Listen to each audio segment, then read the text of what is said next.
कभी कभी हम जिंदगी में कुछ चीजों को इतनी कसकर पकड़ लेते हैं कि हमें एहसास ही नहीं होता कि वही चीजें धीरे धीरे हमारी इनर पीस, हमारा सुकून और यहां तक कि हमारी मुस्कान भी हमसे छीन रही हैं।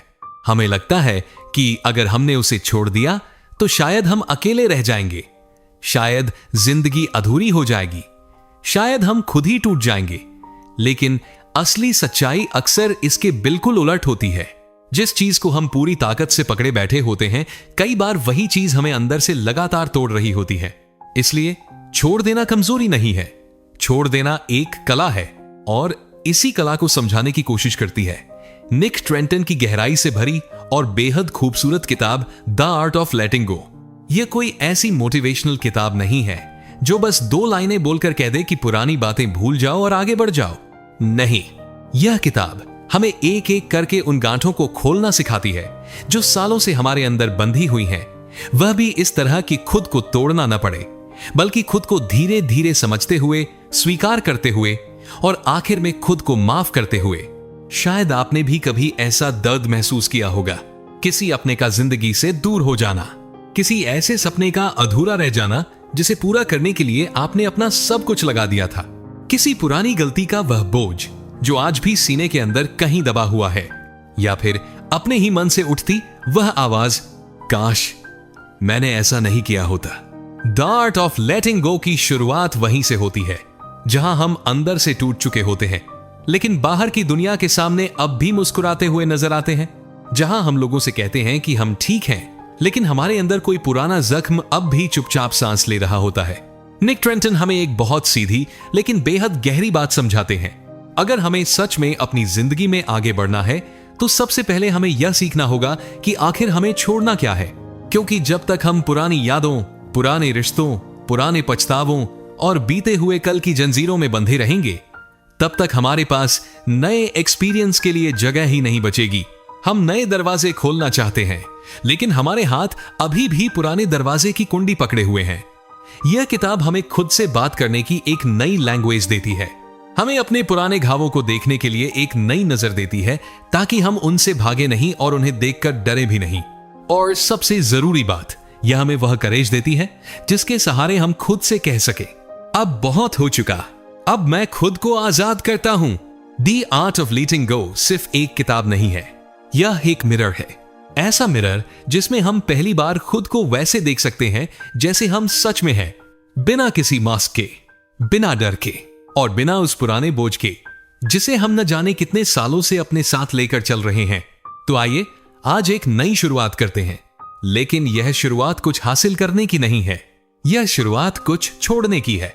क्योंकि जिंदगी में कई बार सबसे गहरी फ्रीडम हमें तब मिलती है जब हम उस जगह से खुद को आजाद करना शुरू करते हैं जहां हम सबसे ज्यादा अटके हुए होते हैं। अतीत को छोड़ना सीखो। कभी कभी जिंदगी में हम एक ऐसे मोड़ पर आकर रुक जाते हैं जहां हमारे पीछे बहुत कुछ छूट चुका होता है, रास्ता हमारे सामने साफ दिखाई दे रहा होता है, लेकिन फिर भी हम आगे नहीं बढ़ पाते। हमारे पैर जैसे जमीन में जम जाते हैं, हमारे हाथ खुले होते हैं, फिर भी हम किसी नई चीज को पकड़ नहीं पाते। दिल धड़क रहा होता है, लेकिन उसकी हर धड़कन किसी पुराने लम्हे की टीस में उलझी होती है। यही हालत उस युवक की थी जो एक दिन थेरेपी रूम में बैठा था। उसने ज्यादा कुछ नहीं कहा, बस एक वाक्य बोला, मैं उसे भूल नहीं पा रहा। उस रिश्ते को खत्म हुए पूरे 3 साल गुजर चुके थे। वह लड़की अब कहीं और अपनी खुशहाल शादीशुदा जिंदगी जी रही थी, लेकिन वह युवक अब भी वहीं खड़ा था, उसी पुराने मोड़ पर, उसी अधूरे प्यार के साथ, उसी गलती के पछतावे के साथ और उस उम्मीद की राख के साथ जो बहुत पहले बुझ चुकी थी। थेरेपिस्ट ने उसे कोई लंबी स्पीच नहीं दी, वह बस मुस्कुराया और कहा, तुम जिसे पकड़े बैठे हो वह अब किसी और की कहानी बन चुकी है, अब वक्त है कि तुम अपनी कहानी शुरू करो। निक ट्रेंटन अपनी किताब द आर्ट ऑफ लेटिंग गो में समझाते हैं कि जब तक हम अपनी पुरानी छाया को पकड़े रहते हैं, तब तक हम सच में आगे नहीं बढ़ सकते। पहली नजर में यह बात बहुत सिंपल लग सकती है, लेकिन अगर हम इसे अपने जीवन पर रखकर देखें तो शायद यही बात जिंदगी का सबसे बड़ा लेसन बन जाती है। क्योंकि सच ये है कि हम में से बहुत से लोग सिर्फ बीती हुई घटनाओं को याद नहीं कर रहे होते, हम उनके साथ जी रहे होते हैं। हमारी सुबह उन्हीं पुरानी यादों की स्याही में रंगी होती हैं, हमारी रातें उन्हीं बातों की परछाइयों के साथ गुजरती हैं, हम आगे देखना चाहते हैं, लेकिन हमारी गर्दन बार बार पीछे मुड़ जाती है। हम नई शुरुआत करना चाहते हैं, लेकिन हमारा मन बार बार उसी पुराने चैप्टर को खोल देता है। आखिर ऐसा क्यों होता है? हम अपने बीते हुए कल को छोड़ क्यों नहीं पाते? क्योंकि अतीत से सिर्फ घटनाएं नहीं जुड़ी होती, उसके साथ हमारी आइडेंटिटी भी जुड़ जाती है। हम अक्सर खुद को अपनी बीती हुई घटनाओं के नाम से पहचानने लगते हैं। हम कहते हैं, मैं वही इंसान हूं जिसके साथ धोखा हुआ था, मैं वही हूं जिसने सब कुछ खो दिया, मैं वही हूं जिसने एक बड़ी गलती कर दी थी। धीरे धीरे हम अपनी जिंदगी को उन्हीं घटनाओं के हिसाब से डिफाइन करने लगते हैं, और यहीं से लेटिंग गो और भी मुश्किल हो जाता है, क्योंकि अब वह दर्द सिर्फ एक पुरानी याद नहीं रहता, वह हमारी पहचान का हिस्सा बन जाता है। लेकिन यहां निक ट्रेंटन एक बेहद सिंपल और पावरफुल बात समझाते हैं। अतीत एक कैद की तरह है और उसकी चाबी माफी के अंदर छिपी है। लेकिन यह माफी सिर्फ दूसरों को देने की बात नहीं है। सबसे पहले हमें खुद को माफ करना सीखना होगा। कई बार हमें किसी दूसरे इंसान की गलती से ज्यादा अपनी ही कमजोरी परेशान करती है। हम खुद से नाराज रहते हैं कि हमने उस वक्त सही फैसला क्यों नहीं लिया। हम सोचते हैं, काश मैंने ऐसा नहीं किया होता, काश मैं उसे थोड़ा पहले समझ गया होता, काश उस समय मैं थोड़ा और स्ट्रांग होता, काश मैं चीजों को संभाल पाता। लेकिन निक ट्रेंटन हमें याद दिलाते हैं कि लेटिंग गो का मतलब किसी चीज को जबरदस्ती भूल जाना नहीं है। इसका असली मतलब है उसे एक्सेप्ट करना, यह स्वीकार करना कि जो हो चुका है उसे अब बदला नहीं जा सकता। यह मानना कि हम इंसान हैं और इंसानों से गलतियां होती हैं, और यह समझना कि हमारी जिंदगी में हर चीज हमारे कंट्रोल में नहीं होती, और सच कहें तो हर चीज हमारे कंट्रोल में होनी भी नहीं चाहिए। लेटिंग गो कोई एक दिन में होने वाली घटना नहीं है, यह एक प्रोसेस है, एक ऐसी प्रोसेस जिसमें हमें हर सुबह खुद से कहना पड़ता है, अब मैं उस दरवाजे को बार बार खोलना बंद कर रहा हूं जिसके पीछे अब मेरे लिए कोई उजाला नहीं बचा।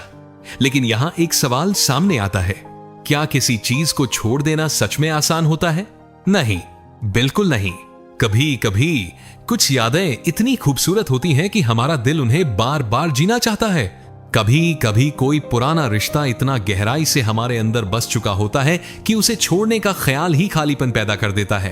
और कई बार दर्द भी इतना पुराना हो जाता है कि हमें लगता है जैसे वह हमारे साथ ही रहने वाला है। लेकिन फिर भी हर हीलिंग जर्नी की शुरुआत कहीं ना कहीं छोड़ने से ही होती है, वरना हम उसी पुराने जख्म को बार बार छूते रहेंगे, उसे सहलाते रहेंगे और शायद उसे कभी ठीक होने का मौका ही नहीं देंगे। इसीलिए लेटिंग गो असल में सेल्फ लव का एक एक्ट है।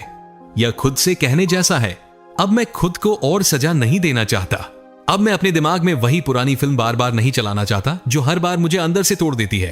अब मैं उस कहानी को छोड़ना चाहता हूं जिससे आज मैं खुद को जोड़कर नहीं देखता। यहां छोड़ने का मतलब सब कुछ भूल जाना नहीं है। इसका मतलब यह भी नहीं है कि आपको हर रिश्ता तोड़ देना है। इसका मतलब सिर्फ इतना है कि आपको अपने अंदर से आजाद होना है। और यही द आर्ट ऑफ लेटिंग गो की सबसे गहरी बातों में से एक है। निक ट्रेंटन हमें कोई जादुई सॉल्यूशन नहीं देते, वह कोई ऐसा मैजिक फॉर्मूला भी नहीं बताते जिससे एक पल में हमारा सारा दर्द खत्म हो जाए। वह बस हमारा ध्यान हमारे ही अंदर मौजूद उस स्पेस की तरफ ले जाते हैं जहां हम कुछ देर रुककर खुद से ईमानदारी से कह सकते हैं, अब बहुत हुआ, अब मैं खुद के लिए जीना चाहता हूं। तो अगर आप भी आज इस वीडियो को सुन रहे हैं और आपके मन का कोई हिस्सा अब भी किसी पुराने रिश्ते, किसी अधूरे सपने या किसी पुराने पछतावे में फंसा हुआ है, तो इन शब्दों को सिर्फ सुनिए मत, इन्हें महसूस कीजिए और फिर खुद से एक सवाल पूछिए, क्या मैं अब सच में आजाद होना चाहता हूं? क्योंकि जो बीत चुका है वह अब आपकी पूरी कहानी नहीं है। आपके पास अभी भी नए पन्ने लिखने की जगह है। बस आपको अपने हाथ में कलम फिर से उठानी है और उस कहानी को शुरू करना है जो शायद बहुत पहले अधूरी रह गई थी। ओवर थिंकिंग और भावनात्मक चक्र से बाहर निकलना। एक रात की बात है, घड़ी में करीब 3 बज रहे थे। बाहर पूरी दुनिया शांत थी, लेकिन उसके अंदर जैसे एक तूफान चल रहा था। वह बिस्तर पर लेटा हुआ था, आंखें बंद थीं, शरीर बुरी तरह थका हुआ था, लेकिन दिमाग जैसे किसी तेज हाईवे पर दौड़ती हुई रेस कार बन चुका था, बिना ब्रेक, बिना किसी कंट्रोल के। और सबसे ज्यादा थका देने वाली बात यह थी कि वह रुकने का नाम ही नहीं ले रहा था। बार बार वही सवाल उसके दिमाग में घूम रहे थे। उसने ऐसा क्यों कहा? काश उस वक्त मैंने वैसा जवाब दिया होता। अगर मैंने उस दिन वह फैसला लिया होता तो शायद आज मेरी जिंदगी कुछ और होती। क्या मुझ में ही कोई कमी है? एक सवाल खत्म होने से पहले दूसरा सवाल शुरू हो जाता। एक पुरानी बात खत्म होने से पहले दूसरी याद सामने आ जाती और हर थॉट उसी पुराने रिकॉर्ड की तरह बार बार रिपीट हो रहा था। उसका शरीर थक चुका था, उसका मन भी थक चुका था, लेकिन उसके विचार वो जैसे थकना जानते ही नहीं थे।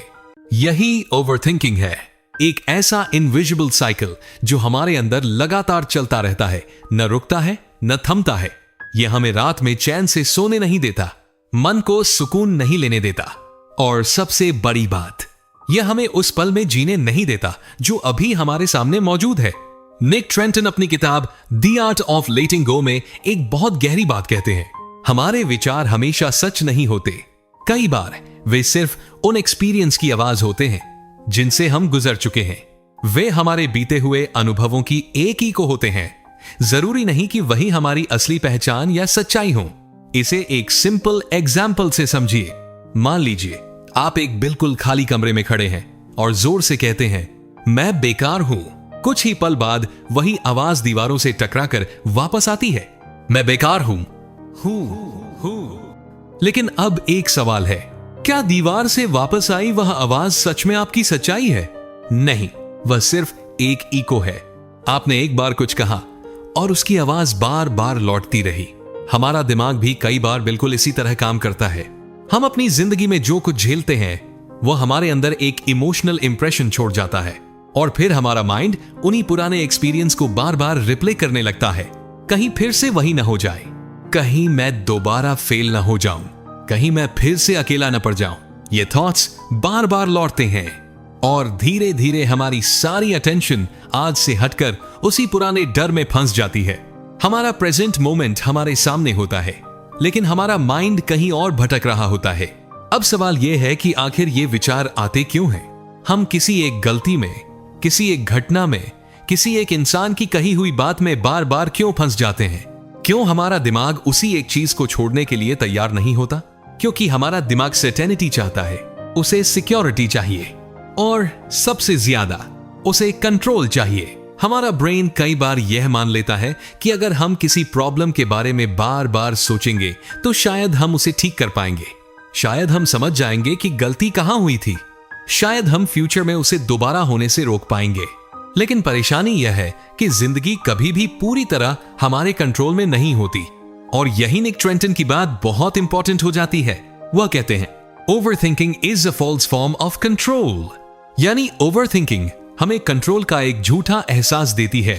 हमें लगता है कि ज्यादा सोचने से हम खुद को दर्द से बचा लेंगे, लेकिन असल में वही लगातार चलती सोच हमें अंदर से और ज्यादा थका रही होती है। तो फिर इसका रास्ता क्या है? रास्ता है अवेयरनेस और डिटैचमेंट, यानी यह समझना कि मैं अपने विचार नहीं हूं। विचार आना बिल्कुल नेचुरल है, विचार आएंगे ही, उन्हें पूरी तरह रोक देना हमारे हाथ में नहीं है। लेकिन असली सवाल यह है कि हम हर विचार को पकड़कर बैठ क्यों जाते हैं? क्योंकि हम उसे सच मान लेते हैं और उससे अपनी आइडेंटिटी जोड़ लेते हैं। अगर मैं फेल हुआ तो मैं ही फेल्योर हूं। अगर किसी ने मुझे छोड़ दिया तो इसका मतलब मैं लवेबल नहीं हूं। अगर मुझे डर लग रहा है तो इसका मतलब मैं वीक हूं। लेकिन सच्चाई इससे अलग है। विचार सिर्फ मेहमान होते हैं, घर के मालिक आप हैं। अब शायद आपके मन में सवाल आ रहा होगा, ठीक है, ये बात समझ में आ गई, लेकिन प्रैक्टिकली इसे करना कैसे है? तो अगली बार जब आप ओवरथिंकिंग में फंसे, जब रात को आंखें बंद करने के बाद भी दिमाग शांत न हो, या जब आपका माइंड अचानक पुरानी यादों का पूरा बक्सा खोलकर बैठ जाए, तो बस कुछ पल के लिए रुकिए, अपनी आंखें बंद कीजिए, एक गहरी सांस लीजिए और खुद से कहिए, यह सिर्फ एक विचार है, यह मैं नहीं हूं, यह बस एक बादल है जो थोड़ी देर बाद गुजर जाएगा। निक ट्रेंटन इसे कॉन्शियस थॉट लेबलिंग कहते हैं। मतलब अपने विचार को पहचानिए, उसका नाम समझिए और फिर उसे जाने दीजिए। इसे ऐसे समझिए जैसे कोई ट्रेन स्टेशन पर आती है। आप ट्रेन को पहचानते हैं, आप देखते हैं कि वह स्टेशन पर आई है, लेकिन इसका मतलब यह नहीं कि आपको हर ट्रेन में बैठना ही है। आप वहीं खड़े रह सकते हैं, ट्रेन को आते हुए देख सकते हैं और फिर उसे बिना पकड़े आगे जाते हुए देख सकते हैं। विचारों के साथ भी यही करना है। हर थॉट के पीछे भागना जरूरी नहीं है, हर सवाल का जवाब उसी वक्त ढूंढना जरूरी नहीं है। अब सवाल उठता है, क्या सच में इससे कोई फर्क पड़ेगा? हाँ, क्योंकि जिस दिन आप अपने थॉट्स को पहचानना शुरू करते हैं, उसी दिन आप उनसे थोड़ा अलग होना शुरू कर देते हैं। और यही अवेयरनेस शांति की तरफ बढ़ने वाला पहला कदम है। अपने मन को एक तालाब की तरह सोचिए।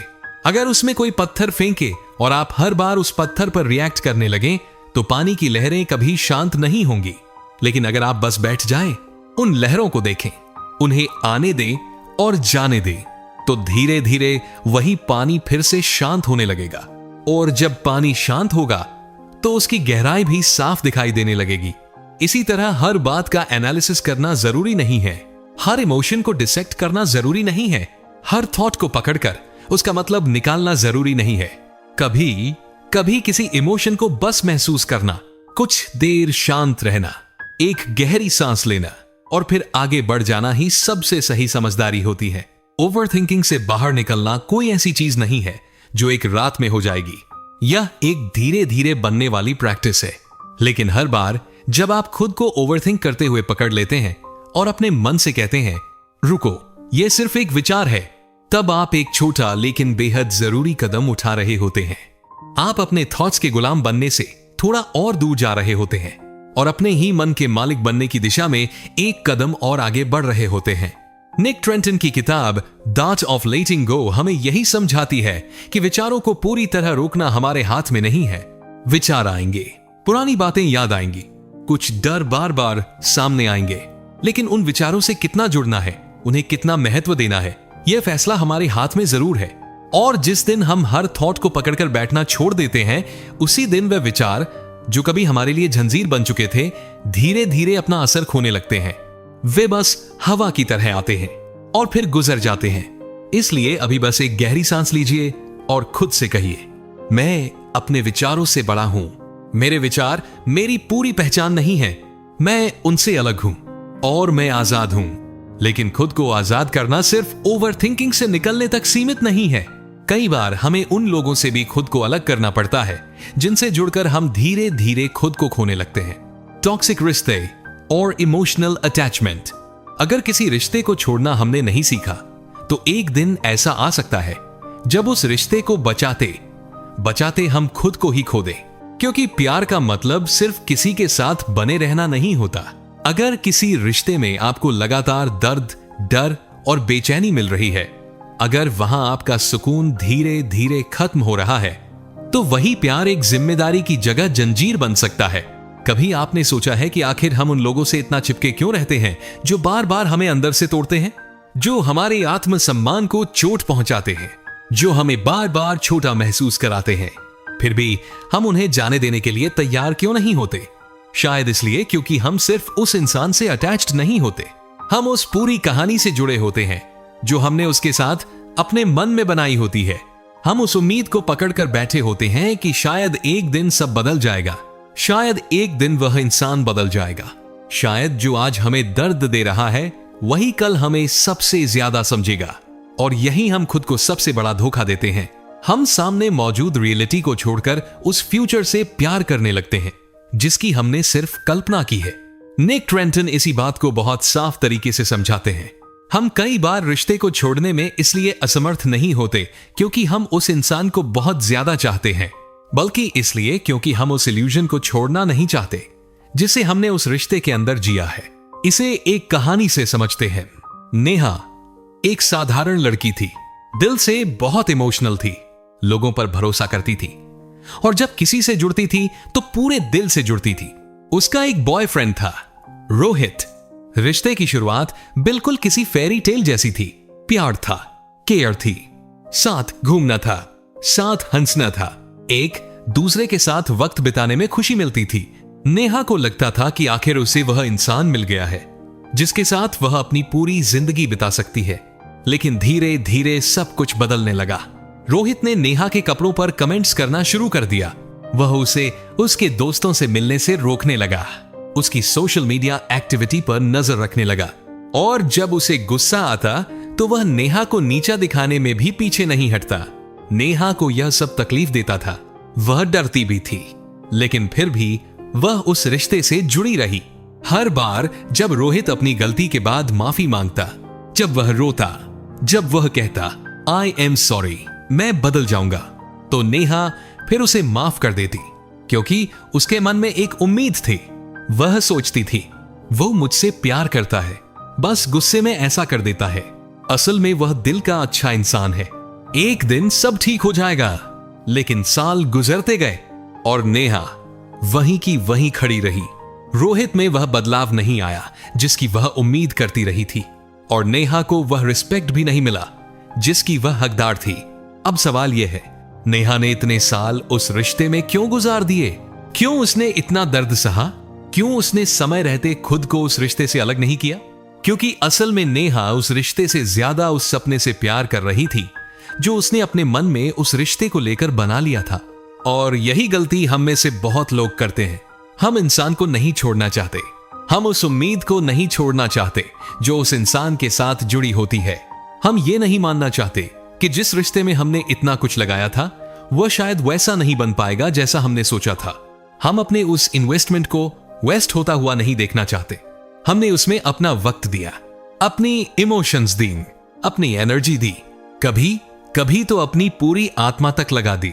इसलिए हमें डर लगता है कि अगर अब हमने इसे छोड़ दिया तो हमारे पास क्या बचेगा? क्या हम खाली रह जाएंगे? क्या हमारी सारी कोशिश बेकार हो जाएगी?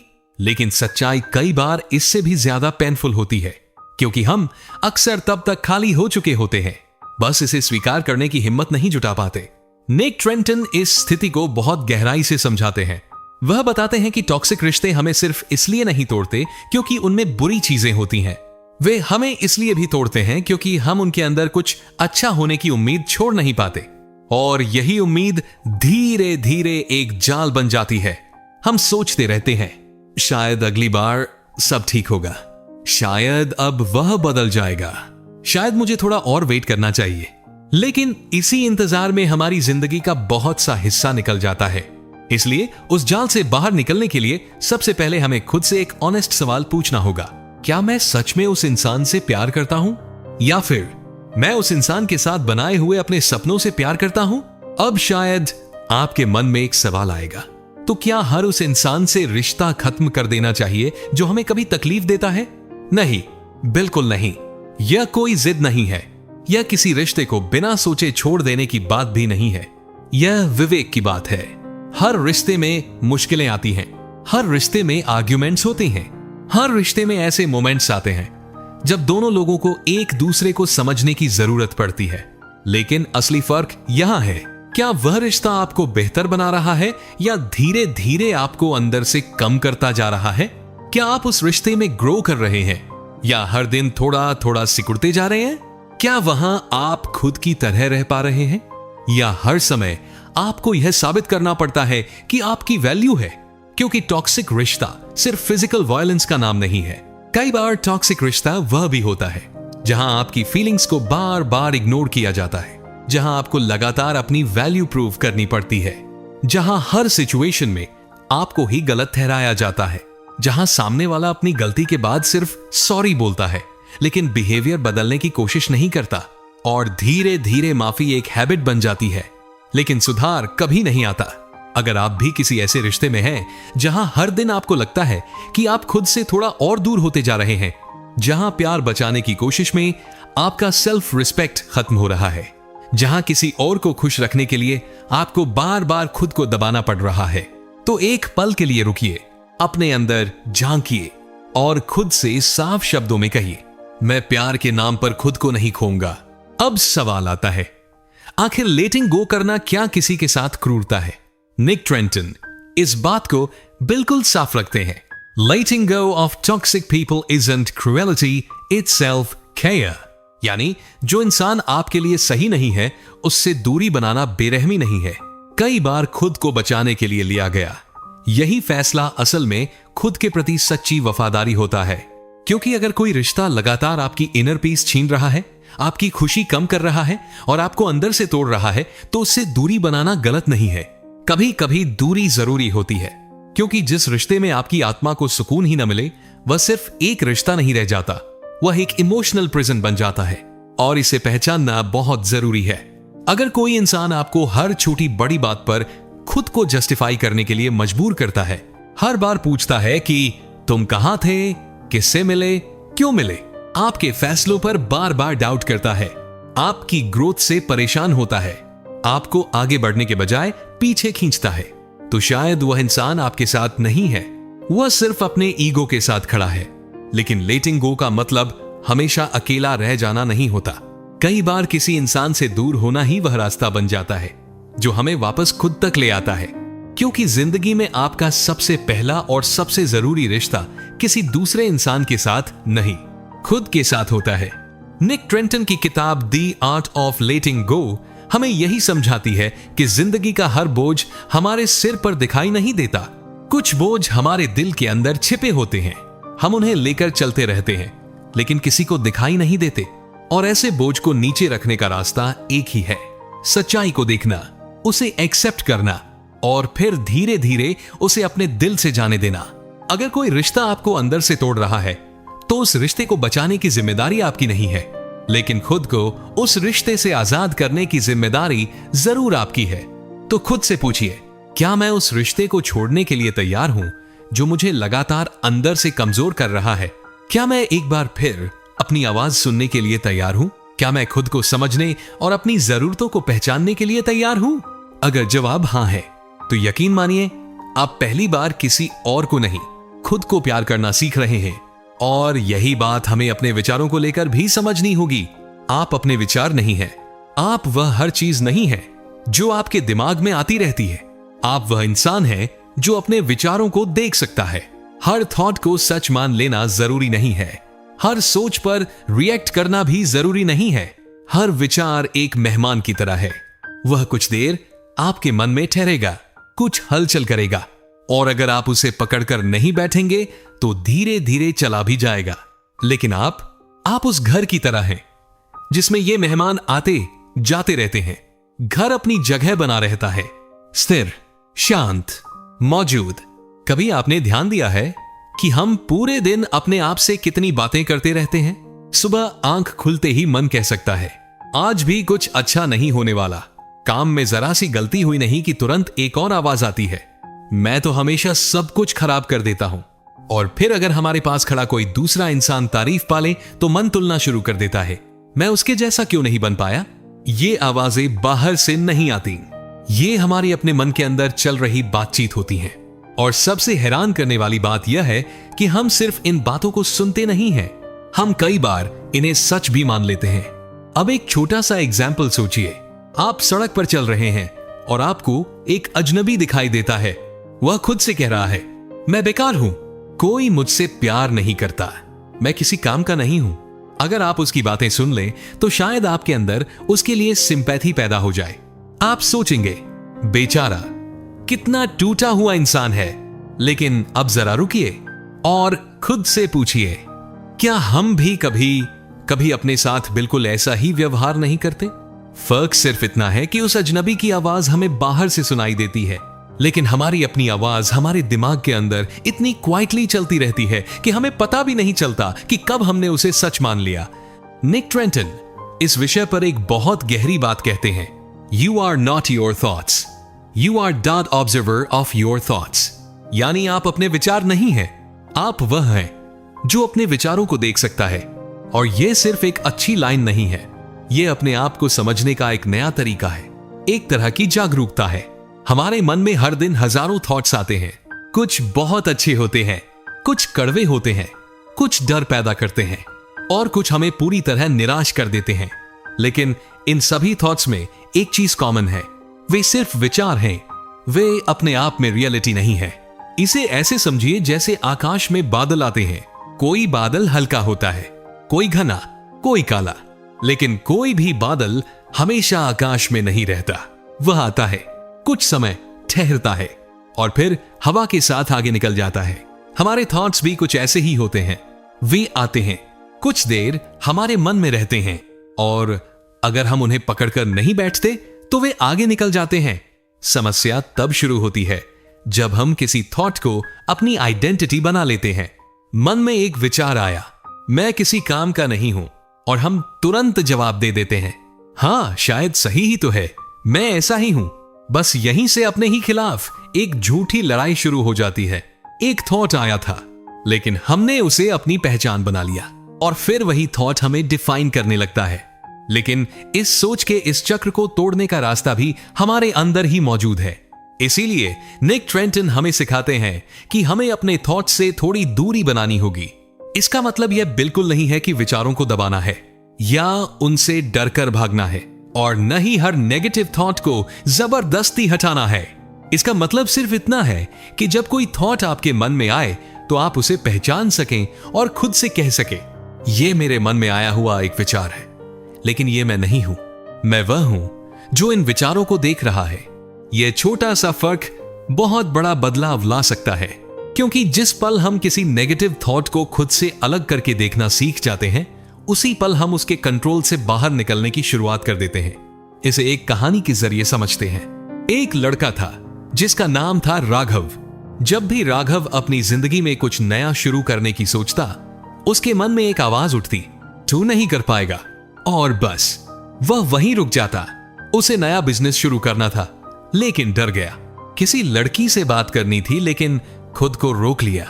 यहां तक कि उसने जिम जाना भी छोड़ दिया, क्योंकि उसके मन में आवाज आती, तू तो हमेशा ऐसा ही मोटा रहेगा। धीरे धीरे राघव ने इन विचारों को अपनी सच्चाई मानना शुरू कर दिया था। लेकिन फिर एक दिन उसने मेडिटेशन करना शुरू किया। उसने कुछ खास नहीं किया, बस चुपचाप बैठा, अपने थॉट्स को ऑब्जर्व किया, और पहली बार उसने एक पैटर्न नोटिस किया। हर बार वही आवाज, वही डर, वही डाउट। अलग अलग सिचुएशंस थी, लेकिन उसके मन की कहानी लगभग हमेशा एक जैसी थी। हर नए काम से पहले वही डर सामने आ जाता था। हर कोशिश से पहले वही आवाज उसे पीछे खींचने लगती थी। और उस दिन राघव ने पहली बार उस विचार को पकड़कर उससे लड़ने की कोशिश नहीं की। उसने बस उसे देखा और खुद से कहा, मैं जानता हूं तुम डर हो, लेकिन अब तुम मुझे रोक नहीं सकते, क्योंकि मैं तुमसे बड़ा हूं। यही पल उसकी जिंदगी का टर्निंग पॉइंट बन गया। निक ट्रेंटन इस बदलाव को कॉग्निटिव डिफ्यूजन कहते हैं, यानी अपने थॉट्स से थोड़ी दूरी बनाना, उन्हें पहचानना, उन्हें देखना, लेकिन उनसे चिपकर अपनी आइडेंटिटी न बना लेना। यह एक प्रैक्टिस है। जब भी आपके मन में कोई नेगेटिव थॉट आए, तो उससे लड़ने के बजाय खुद से कहिए, शायद तुम मेरे मन में हो, लेकिन तुम मुझसे बड़े नहीं हो। इस छोटे से वाक्य के अंदर एक बहुत बड़ी फ्रीडम छिपी हुई है। अब जरा सोचिए, अगर आपको यह समझ में आने लगे कि आपके मन में आने वाले कई थॉट्स कहीं ना कहीं से सीखे गए हैं, बचपन में सुनी हुई बातें, समाज की डर, दूसरों की राय, पुराने एक्सपीरियंस, लोगों के कमेंट्स, तो क्या आप सच में इन सभी विचारों को अपनी पूरी जिंदगी ढोते रहना चाहेंगे? या फिर आप वह इंसान बनना चाहेंगे जो इन थॉट्स को सिर्फ एक फिल्म की तरह देख सके? फिल्म चल रही है, सीन बदल रहे हैं, किरदार आ रहे हैं और जा रहे हैं, लेकिन आप जानते हैं कि आप स्क्रीन पर चल रही कहानी नहीं है, आप उसे देखने वाले हैं। और जब आपको कोई सीन पसंद नहीं आता, तो आप रिमोट उठाकर चैनल बदल सकते हैं। लेटिंग गो का असली मतलब भी यही है, अपने नेगेटिव थॉट्स को पकड़कर बैठना छोड़ देना, हर थॉट को सच मानना बंद कर देना, और हर छोटी बड़ी बात का मतलब अपने खिलाफ निकालना भी छोड़ देना। आपका मन एक बड़े मैदान की तरह है। उस मैदान में आपके विचार अलग अलग खिलाड़ियों की तरह आते जाते रहते हैं। कभी कोई थॉट जीतता हुआ दिखाई देता है, कभी कोई डर हावी हो जाता है, कभी कोई पुरानी याद खेल में उतर आती है। लेकिन असली आप वह खिलाड़ी नहीं हैं। असली आप वह दर्शक हैं जो स्टेडियम में बैठकर इस पूरे खेल को देख सकता है। आप देख सकते हैं कि मैदान में क्या हो रहा है, बिना हर बार मैदान में उतरने की जरूरत महसूस किए। इसलिए अगली बार जब आपके मन में कोई हार्श थॉट आए, तू कभी नहीं बदल सकता, तो तुरंत उससे बहस करने की जरूरत नहीं है। बस हल्का सा मुस्कुराइए और खुद से कहिए, यह सिर्फ एक बादल है और मैं अब भी वही नीला आकाश हूं जो इस बादल के पीछे साफ मौजूद है। यही है the art of letting go. Nick Trenton इस किताब के जरिए हमें यही समझाते हैं कि अपने अंदर शांति पाने के लिए जरूरी नहीं है कि हम अपने थॉट्स को रोक दें। जरूरी यह है कि हम हर थॉट के पीछे भागना बंद कर दें। अब खुद से पूछिए, क्या आप वह इंसान बनना चाहते हैं जो हर नेगेटिव थॉट आते ही अंदर से हिल जाता है, या फिर वह इंसान जो अपने हर थॉट को देख सकता है, उसे समझ सकता है और फिर भी शांति से मुस्कुराकर आगे बढ़ सकता है? याद रखिए, आप अपने विचार नहीं हैं, आप वह हैं जो अपने भीतर चल रहे इस पूरे इंटरनल ड्रामा को देख सकता है, शांत, स्थिर और पूरी तरह आजाद। इसलिए चलते चलते बस खुद से एक बात कहते रहिए, मुझे खुद पर भरोसा है, क्योंकि मैं वह नहीं हूं जो मेरे मन में आता है। मैं वह हूं जो उन विचारों को प्यार और शांति के साथ जाने देता है। और यहीं से बात आती है कंट्रोल छोड़ने की, क्योंकि असली ताकत हर चीज को अपने हिसाब से चलाने में नहीं है। असली स्ट्रेंथ तब आती है जब हम उन चीजों को जबरदस्ती कंट्रोल करने की कोशिश छोड़ देते हैं जो हमारे हाथ में है ही नहीं। जब हम हर चीज को अपनी इच्छा के मुताबिक करवाने की जिद छोड़ते हैं, तभी अंदर से एक अलग तरह का सुकून पैदा होता है जो हमारे कंट्रोल में नहीं है। उसे कसकर पकड़े रहने से दर्द और बढ़ता जाता है, लेकिन उसी चीज को धीरे धीरे छोड़ देना कई बार शांति की शुरुआत बन जाता है। कभी आपने किसी चीज को इतनी मजबूती से पकड़ा है कि कुछ देर बाद आपको खुद महसूस होने लगा हो कि जितना ज्यादा आप उसे पकड़ रहे हैं, उतना ही ज्यादा वह आपको थका रही है। आपका मन थक चुका है, दिल भारी हो चुका है, फिर भी अंदर एक लगातार चलती जंग जारी रहती है। सब कुछ मेरे हिसाब से होना चाहिए, सब कुछ मेरे कंट्रोल में होना चाहिए। और यही सोच धीरे धीरे हमारे लिए सबसे बड़ा बोझ बन जाती है। हम इंसान हैं, और शायद हमारी सबसे बड़ी आदतों में से एक है हर चीज को अपने कंट्रोल में रखने की कोशिश करना। हमें लगता है कि अगर हमने किसी चीज को मजबूती से पकड़ कर रखा तो सब कुछ ठीक रहेगा। हम हर सिचुएशन को कंट्रोल करना चाहते हैं, हर इंसान से अपनी उम्मीद के हिसाब से बिहेवियर चाहते हैं, और यहां तक कि फ्यूचर में क्या होगा इसकी पॉसिबिलिटीज को भी अपने हिसाब से चलाना चाहते हैं। लेकिन जरा ईमानदारी से सोचिए, क्या हम सच में ऐसा कर पाते हैं? कई बार जिंदगी हमें यही सिखाती है कि हर चीज को पकड़कर रखना जरूरी नहीं होता, कभी कभी छोड़ देना ही सबसे बड़ी समझदारी होती है। और निक ट्रेंटन अपनी किताब द आर्ट ऑफ लेटिंग गो में इसी बात को एक बेहद खूबसूरत तरीके से समझाते हैं। एक किसान था, वह कई सालों से पूरी मेहनत के साथ खेती कर रहा था। हर मौसम में वह अपनी जमीन को अच्छी तरह तैयार करता, अच्छे बीज लाता, पूरी उम्मीद के साथ उन्हें बोता और फिर आसमान की तरफ देखकर बारिश का इंतजार करता। लेकिन मौसम जैसे उसकी मेहनत की कोई परवाह ही नहीं करता था। कभी जरूरत से ज्यादा बारिश हो जाती, कभी बारिश बिल्कुल नहीं होती, कभी फसल में कीड़े लग जाते, और कभी अचानक ऐसी हवा चलती कि उसकी सारी मेहनत बर्बाद हो जाती। हर बार कुछ ना कुछ ऐसा हो जाता जिससे उसकी फसल खराब हो जाती। धीरे धीरे वह किसान अंदर से टूटने लगा। उसके मन में सवाल उठने लगा, मैं इतना कुछ कर रहा हूं, फिर भी आखिर क्यों नहीं हो रहा? और जवाब ढूंढने के बजाय उसने अपनी मेहनत और बढ़ा दी। उसने जमीन को पहले से ज्यादा गहराई तक जोता, कीटनाशकों की मात्रा बढ़ा दी, नए नए तरीके आजमाने लगा, यहां तक कि वह रात में भी अपने खेत की रखवाली करने लगा। उसे लगने लगा कि अगर वह हर चीज पर और ज्यादा नजर रखेगा और ज्यादा मेहनत करेगा तो शायद इस बार सब कुछ उसके हिसाब से हो जाएगा। लेकिन इस बार भी फसल बर्बाद हो गई। एक दिन वह थककर खेत में चुपचाप बैठ गया। उसके अंदर अब न गुस्सा था, न शिकायत, बस थकान थी और शायद थोड़ी सी हार भी। उसने सामने पड़ी मिट्टी को देखा, कुछ देर तक बस उसे देखता रहा, फिर बहुत धीरे से बोला, अब तेरी बारी है। मैंने अपनी तरफ से जो कर सकता था वह कर दिया। उसने बीज बोए, जमीन को जैसे एक आखिरी बार नमस्कार किया और फिर चुपचाप घर लौट गया। इस बार उसने खेत की चिंता करना छोड़ दिया। उसने अपना काम किया और बाकी चीजों को अपने कंट्रोल से बाहर जाने दिया, और उसी साल उसकी सबसे अच्छी फसल हुई।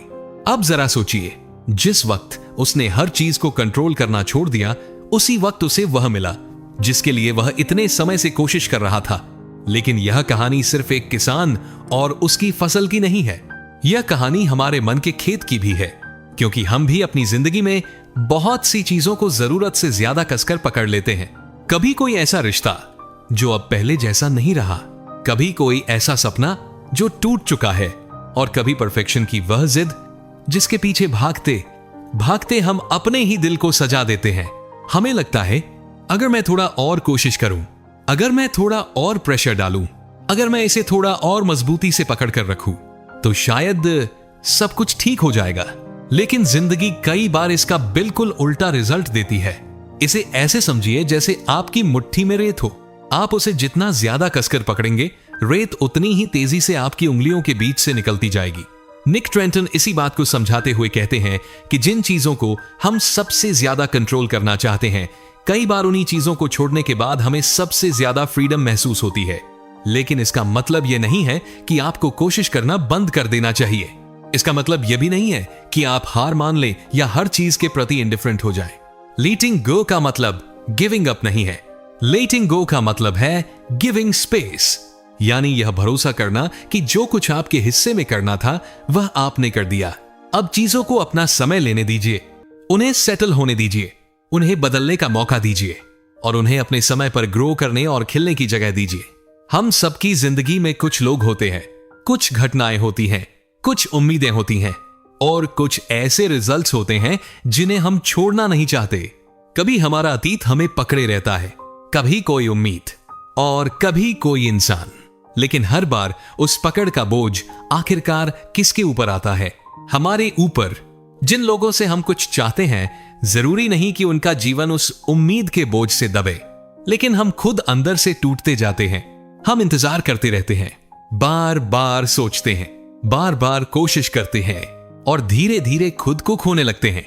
क्या आपने कभी महसूस किया है कि जब हम किसी इंसान से जबरदस्ती जुड़े रहने की कोशिश करते हैं या किसी एक रिजल्ट के पीछे पूरी तरह ऑब्सेस्ड हो जाते हैं, तो हम अपने ही अस्तित्व से दूर होने लगते हैं? हम उस चीज को पाने की कोशिश में इतने उलझ जाते हैं कि ये भूल जाते हैं कि हम खुद क्या चाहते हैं। और यही लेटिंग गो का असली मतलब सामने आता है। खुद को खोना नहीं, बल्कि खुद को वापस पाना। अब मैं आपसे एक सवाल पूछना चाहता हूं। क्या आपने कभी अपनी जिंदगी में किसी ऐसी चीज या किसी ऐसे इंसान को छोड़ा है जिसके जाने के बाद आपको अंदर से हल्का महसूस हुआ हो? शुरुआत में शायद लगा हो कि आप हार गए, शायद लगा हो कि आपने कुछ बहुत जरूरी खो दिया, लेकिन कुछ समय बाद मन में एक अजीब सा सुकून आया हो, जैसे कोई भारी बोझ धीरे से उतर गया हो। क्योंकि हम अक्सर मान लेते हैं कि छोड़ देना फेल्योर है, लेकिन निक ट्रेंटन हमें याद दिलाते हैं कि छोड़ना सिर्फ हार नहीं है, कई बार यह इमोशनल फ्रीडम की शुरुआत होती है। यह वह पल होता है जब आप आखिरकार अपने दिल के बारे में भी सोचना शुरू करते हैं, जब आप खुद से कहते हैं, अब मुझे भी सुकून चाहिए। मान लीजिए कोई इंसान आपसे लगातार दूरी बना रहा है, वह आपको इग्नोर कर रहा है, आपकी फीलिंग्स की कोई वैल्यू नहीं समझ रहा। आप अपनी तरफ से हर पॉसिबल कोशिश कर चुके हैं, समझाने की, मनाने की, रिश्ता बचाने की, लेकिन फिर भी कुछ नहीं बदल रहा। तो अब सवाल यह है, क्या आपको खुद को बार बार उसी रिश्ते में घसीटते रहना चाहिए, या फिर आप भी उस किसान की तरह एक पल रुक सकते हैं, अपनी तरफ से जो करना था वह कर सकते हैं, उस जमीन को एक आखिरी बार नमस्कार कर सकते हैं और फिर बाकी चीजों को ट्रस्ट के हवाले कर सकते हैं? क्योंकि छोड़ना भी एक कला है और हर इंसान इस कला को आसानी से नहीं सीख पाता। लेकिन जिस दिन आप इसे समझना शुरू कर देते हैं, उस दिन जिंदगी का बोझ थोड़ा कम महसूस होने लगता है, मन थोड़ा शांत होने लगता है और धीरे धीरे वही जिंदगी जो पहले बहुत भारी लगती थी, ज्यादा हल्की, ज्यादा शांत और पहले से कहीं ज्यादा गहरी महसूस होने लगती है। अक्सर हमें पता ही नहीं चलता कि जिस कंट्रोल की हमें सबसे ज्यादा जरूरत महसूस होती है, वही धीरे धीरे हमें कंट्रोल करने लगा है। रिश्ते हो, करियर हो, लोगों की नजरों में हमारी इमेज हो, परफेक्शन की चाह हो, या फिर फ्यूचर को लेकर हमारी चिंता। हम चाहते हैं कि सब कुछ हमारी इच्छा के हिसाब से चले। लेकिन जरा सोचिए, अगर हमें पहले से सब कुछ पता होता, अगर हर चीज हमारे कंट्रोल में होती, तो फिर ट्रस्ट नाम की चीज बचती ही क्या? क्योंकि जो हमारे हाथ में नहीं है, जो हमारी पकड़ से बाहर है, उसी पर भरोसा करना ही तो असली ट्रस्ट है। और शायद उसी ट्रस्ट का दूसरा नाम है शांति। निक ट्रेंटन इसी बात को बहुत शांत और खूबसूरत तरीके से समझाते हैं। जिंदगी को हर वक्त अपने हिसाब से चलाना संभव नहीं है, लेकिन जिंदगी के साथ चलना, उसके हर पल को महसूस करना और जो हमारे सामने आता है उसे धीरे धीरे एक्सेप्ट करना, यही असली कला है।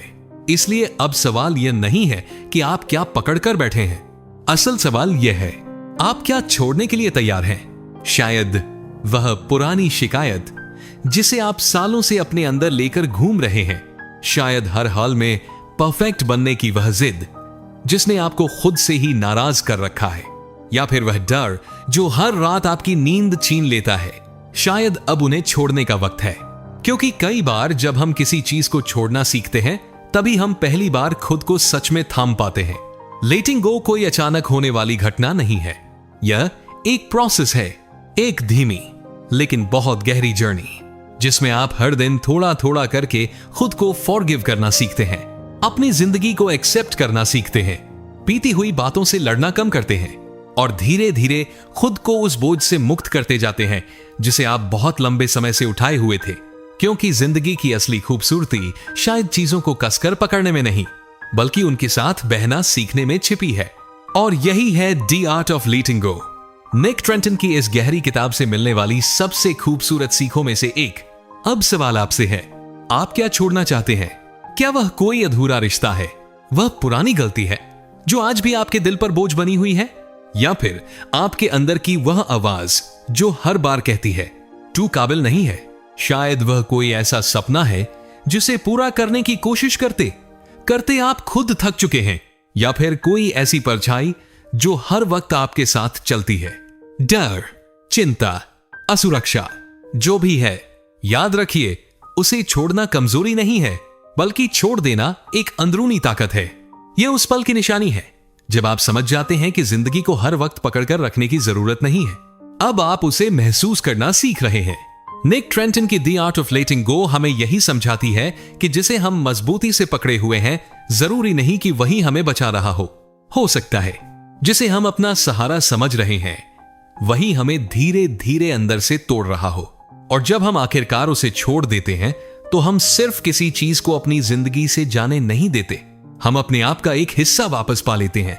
हर इंसान के अंदर एक ऐसा हिस्सा होता है जो बहुत सॉफ्ट है लेकिन उतना ही स्ट्रांग भी।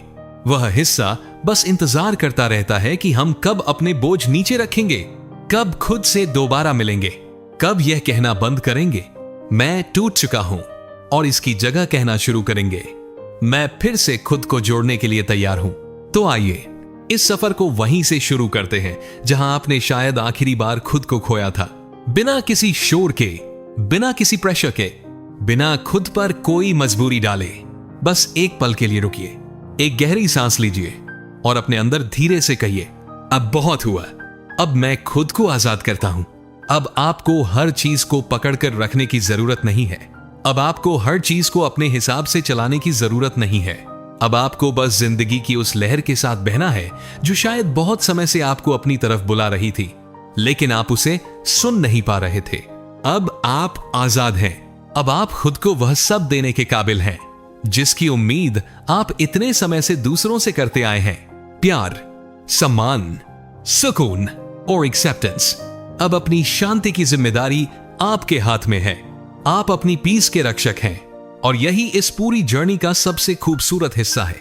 यह वीडियो सिर्फ एक शुरुआत थी, इस किताब की गहराई का एक छोटा सा झरोखा, एक ऐसी किताब की तरफ एक छोटा कदम जो शायद आपकी सोच को देखने का तरीका बदल सकती है। द आर्ट ऑफ लेटिंग गो सिर्फ एक किताब नहीं है, यह अपने अंदर की तरफ जाने वाली एक जर्नी है, एक ऐसी साइलेंट रिवॉल्यूशन जिसमें कोई शोर नहीं होता, लेकिन अंदर बहुत कुछ बदलने लगता है।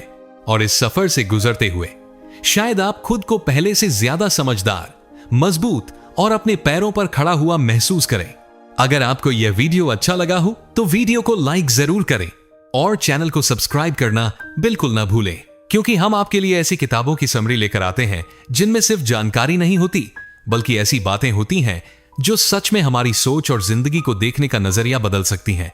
बुक समरी हिंदी को अपना सपोर्ट देने के लिए दिल से धन्यवाद। वीडियो को अंत तक देखने के लिए आप सभी का बहुत बहुत शुक्रिया। अपना ख्याल रखिए, अपने मन का ख्याल रखिए और आगे बढ़ते रहिए, क्योंकि हम सब अपनी अपनी जिंदगी में अलग रास्तों पर चलते हुए भी एक ही सफर का हिस्सा है। एक ऐसा सफर जिसमें धीरे धीरे हम दूसरों को नहीं बल्कि खुद को समझना सीखते हैं, और शायद यही खुद तक पहुंचने की सबसे खूबसूरत शुरुआत है।